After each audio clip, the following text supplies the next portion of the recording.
من الشیطان الرجیم بسم اللہ الرحمن الرحیم الحمد للہ رب العالمین والصلاة والسلام علی اشرف الانبیاء والمرسلین والشہداء والصدیقین وآلہ الطیبین الطاہرین اما بعد فقد قال سبحانہ تبارک و تعالی بسم اللہ الرحمن الرحیم ان الشرک لظلم عظیم۔ ناظرین السلام علیکم۔ آج کا میرا موضوع گناہان کبیرہ ہے۔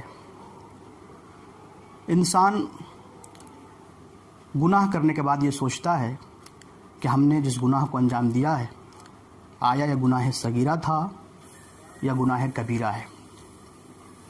عزیزان محترم، آئیے قرآن کے روز سے دیکھتے ہیں کہ ہم نے جو گناہ انجام دیا وہ گناہ کبیرہ ہے یا صغیرہ ہے۔ ایک روایت شیخ صدوق علیہ رحمہ بیان کرتے ہیں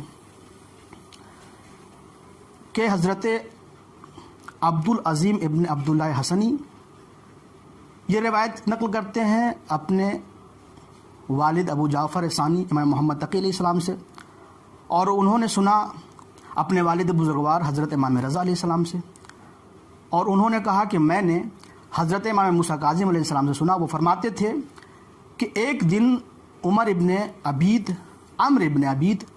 حضرت ابی عبداللہ جعفر صادق علیہ السلام کی خدمت میں حاضر ہوئے۔ جب وہ حاضر ہوئے انہوں نے سلام کیا، سلام کرنے کے بعد سے بیٹھ گئے، اور بیٹھنے کے بعد سے ایک آیت پڑھی۔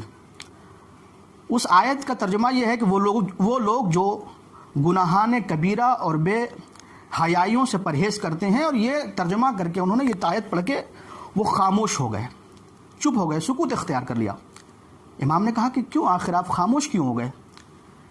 تو انہوں نے کہا کہ مولا میں جاننا یہ چاہتا ہوں قرآن کے روح سے کہ آخر گناہ کبیرہ ہیں کیا؟ تو امام نے کہا دیکھو، سب سے عظیم جو گناہ ہے وہ شرک ہے، جس آیت کو میں نے بھی آپ کے سامنے پیش کیا، ان الشرک لظلم عظیم۔ سب سے عظیم گناہ اور گناہ کبیرہ جو ہے جس کا سب سے پہلا نمبر آتا ہے وہ شرک ہے۔ اللہ شرک ہرگز پسند نہیں کرتا۔ مشرک کا ٹھکانہ اللہ نے جہنم میں رکھا ہے، لہٰذا اللہ کے ساتھ آپ کسی کو نہیں لا سکتے، اللہ کے ساتھ آپ کسی کو شامل نہیں کر سکتے۔ جیسے عیسائی ہیں، وہ تثلیث کے قائل ہیں، اللہ کے ساتھ جناب عیسیٰ کو بھی شریک کرتے ہیں، جناب مریم کو بھی شریک کرتے ہیں، اور بعض عیسائی جناب جبرائیل کو بھی شریک کرتے ہیں۔ ویسے آپ بہت ساری چیزیں اور ملاحظہ کرتے ہوں گے اس ملک میں جس میں شرک نظر آتا ہوگا۔ لوگوں نے اس حد تک شرک کو دیکھا اور شرک کیا کہ پانی کا خدا الگ بنا دیا، بارش کا خدا الگ بنا دیا، زمین کا خدا الگ بنا دیا، آسمان کا خدا الگ بنا دیا۔ تو گناہ کبیرہ میں جو سب سے پہلا نمبر آتا ہے وہ شرک کا آتا ہے، لہٰذا شرک سے بچیں، شرک گناہ کبیرہ ہے۔ اور اس روایت میں دوسرا جو گناہ کبیرہ بیان کرتے ہیں وہ یہ ہے کہ انسان اللہ تعالیٰ کی رحمت سے نا امید ہو جائے۔ اللہ کی رحمت سے نا امیدی بھی شرک ہے، نا امیدی بھی گناہ کبیرہ ہے۔ عزیزان محترم، مثال کے طور پہ انسان گناہ کرتا ہے، اور گناہ کرنے کے بعد سے وہ یہ سوچتا ہے کہ اب تو مجھ سے گناہ ہو گیا، لہٰذا وہ اور گناہ کے دلدل میں جانے لگتا ہے، گناہ کے دلدل میں دھسنے لگتا ہے کہ چونکہ اس کو یہ اطمینان ہو جاتا ہے کہ اب میں نے گناہ کر لیا، میں بخشا نہیں جاؤں گا۔ یہی دماغ میں آ جانا یہ بہت بڑا گناہ کبیرہ ہے۔ اس لیے کہ اللہ کی رحمت سے کبھی مایوس نہ ہو۔ میں ایک واقعہ بیان کروں آپ کو تاکہ میری بات واضح ہو جائے۔ ایک شخص تھا، رسول اسلام کا زمانہ ہے، وہ شخص اس کا مشغلہ تھا وہ کفن چراتا تھا، کفن چوری کرتا تھا۔ جب بھی کوئی مردہ دفن ہوتا تھا وہ رات کے سناٹے میں جاتا تھا، قبر کھودتا تھا اور کفن چرا کے اسے بازار میں فروخت دیتا تھا، بیچ دیتا تھا۔ ایک دن اسی کے علاقے میں ایک جوان لڑکی کا انتقال ہو گیا۔ جوان لڑکی کو غسل و کفن دیا گیا، اسے دفن کیا گیا۔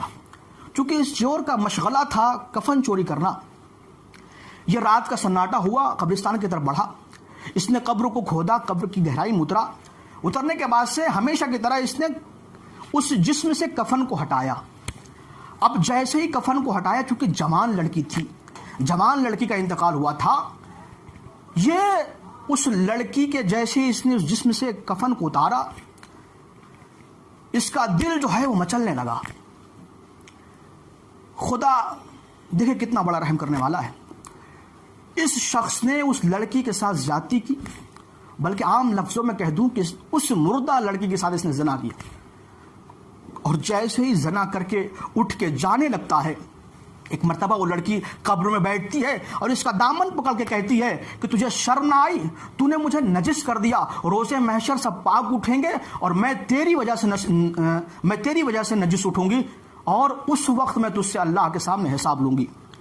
یہ کہہ کے وہ لڑکی پھر لیٹ گئی۔ یہ گھبرایا ہوا پریشانی کے عالم میں وہاں سے باہر نکلا اور کئی دنوں تک پورے مدینے کی گلیوں میں چکر کاٹتا رہا، کہ ایک مرتبہ مسجد نبوی کے دروازے پہ آ کے بیٹھ گیا۔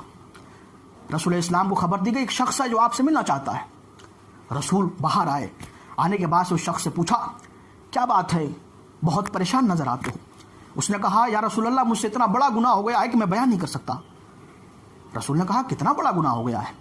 اس نے کہا یا رسول اللہ بہت بڑا گناہ ہوا ہے۔ رسول نے کہا کیا تمہارا گناہ اس چاند سے بڑا ہے؟ کہا ہاں چاند سے بڑا گناہ ہے۔ کہا کیا سورج سے بڑا گناہ تم نے کیا ہے؟ کہا ہاں سورج سے بڑا گناہ کیا ہے میں نے۔ کہا زمین و آسمان سے بڑا گناہ کیا ہے؟ اس نے کہا ہاں زمین و آسمان سے میں نے بڑا گناہ کیا ہے۔ پھر پروردگار عالم نے کہا اچھا یہ بتاؤ کیا تم نے اللہ کی رحمت سے، یعنی اللہ کی رحمت بڑی ہے یا تمہارا گناہ بڑا ہے؟ وہ خاموش ہو گیا۔ پھر رسول نے کہا اچھا یہ بتاؤ تم نے گناہ کیا ہے؟ اس نے پورا واقعہ بیان کیا۔ رسول نے کہا کہ فوراً میرے پاس سے ہٹ جاؤ، ہو سکتا ہے تمہارے پاس آنے والا عذاب تمہاری وجہ سے مجھ تک نہ پہنچ جائے۔ وہ گھبرا گیا، پریشانی کے عالم میں ایک پہاڑ پہ چلا گیا، جانے کے بعد سے گریا کرتا رہا، روتا رہا، اللہ سے لو لگاتا رہا۔ ایک دن وحی آئی، اے رسول جس شخص کو آپ نے اپنی بارگاہ سے ہٹا دیا تھا جائیے اور اس کو احترام سے لے کے آئیے، میں نے اسے بخش دیا ہے۔ عزیزان محترم، کہنے کا مطلب یہی ہے کہ جب اتنا بڑا گناہ گار بخشش کے لائق ہے، اللہ کی رحم کا کمال ہی ہے کہ وہ بخشا جائے گا، تو ہمارے اور آپ کے تو کوئی گناہ بڑے نہیں ہیں۔ لہٰذا گناہ پہ پشیمان ہو کے اللہ کی بارگاہ میں توبہ کر لینا چاہیے، گناہ کبیرہ ہی کیوں نہ ہو اللہ اسے معاف کر دے گا۔ اور اس روایت کے حوالے سے تیسرا جو گناہ بیان کیا گیا ہے عزیزان محترم، وہ آنکھ کے والدین ہیں، اور یہ بہت مہم، بہت اہم ہے۔ آنکھ کے والدین، آج کل کا زمانہ آپ دیکھ لیں، جہاں قرآن یہ کہہ رہا ہے لا تقل لہما اف، دیکھو اپنے والدین کو اف تک نہ کہو، اف تک چھوڑیے۔ ابھی بیٹے کی نئی شادی ہوئی، کبھی بیوی ورغلا دیتی ہے، کبھی بیٹا خود یہ نہیں چاہتا کہ ہماری نئی نویلی شادی میں، نئی ازدواجی زندگی میں ماں باپ کا دخل ہو۔ آپ دیکھ لیں اولڈ ایج شیلٹر ہوم کھلے ہوئے ہیں، ماں باپ کو اس اولڈ ایج ہوم میں چھوڑ کے آ جاتے ہیں۔ ذرا تصور کرو کہ اگر بچپنے میں تمہارے ماں باپ نے تمہیں یتیم خانے میں چھوڑ دیا ہوتا تو تمہاری پرورش کیسی ہوتی؟ آج ماں باپ بوڑھے ہو گئے ہیں، تم انہیں اولڈ ایج ہوم میں لے جا کے چھوڑاتے ہو۔ یہی بچنے کا مقام ہے۔ اگر والدین ناراض ہو گئے، والدین نے آگ کر دیا، تو پھر تمہارا ٹھکانہ سوائے جہنم کے اور کوئی نہ ہے، اور کوئی نہیں ہے۔ لہٰذا اس منزل پہ آپ کو بچنا بہت ضروری ہے۔ اور چوتھا آپ گناہ کبیرہ دیکھیں تو کسی ناحق مومن کا قتل کر دینا۔ وقت میرے پاس نہیں ہے، انشاءاللہ یہ 20 جو گناہان کبیرہ اس روایت میں بیان کیے گئے ہیں، میں انشاءاللہ اگلی ویڈیو کلپ میں اس کو بیان کروں گا، جتنے بھی ہو سکتے ہیں میں اس کو آج بیان کر دیتا ہوں۔ کسی ناحق مومن کا قتل کر دینا۔ عزیزان محترم، سامعین کرام، ہم فوراً تھوڑی باتوں میں غصہ کر لیتے ہیں، جذباتی ہو جاتے ہیں، اور کہیں نہ کہیں کسی نہ کسی مقام پہ ہم اس حد تک آگے بڑھ جاتے ہیں کہ کسی مومن بھائی کا ہم قتل کر بیٹھتے ہیں۔ کسی مومن کا قتل کر دینا کسی بھی کفارے کی وجہ، کوئی بھی کفارہ نہیں بنتا یہاں پہ، سیدھے اللہ اس قدر اس سے ناراض ہوتا ہے کہ اس کا ٹھکانہ جہنم بنا دیتا ہے۔ اور اس کے بعد ایک اور آخری بات، آخری میں آج کے اس ویڈیو میں آخری جو گناہ کبیرہ ہے وہ یہ ہے کہ کسی پاک دامن مرد یا عورت کو زنا یا لواط کا اس کے اوپر جو ہے وہ الزام لگانا، ایک جھوٹی نسبت دینا، یعنی کسی عورت کی عصمت پہ، کسی عورت کی عزت پہ حملہ بولنا۔ آج کل کا ماحول دیکھ لیں آپ، تھوڑا سا کسی سے ناراضی ہو جاتی ہے، انسان اس کی عصمت پہ انگلی اٹھانے لگتا ہے، اس کی عصمت دری کرنے لگتا ہے اور اس پر تہمت لگا دیتا ہے کہ فلاں عورت زانیہ ہے، فلاں مرد جس نے لواط کیا ہے۔ عزیزان محترم، یہی سب گناہ کبیرہ ہیں۔ میں نے جو 4-5 گناہ کبیرہ آپ کے سامنے پیش کیے، انشاءاللہ اگلی ویڈیو میں۔ والسلام علیکم ورحمۃ اللہ وبرکاتہ۔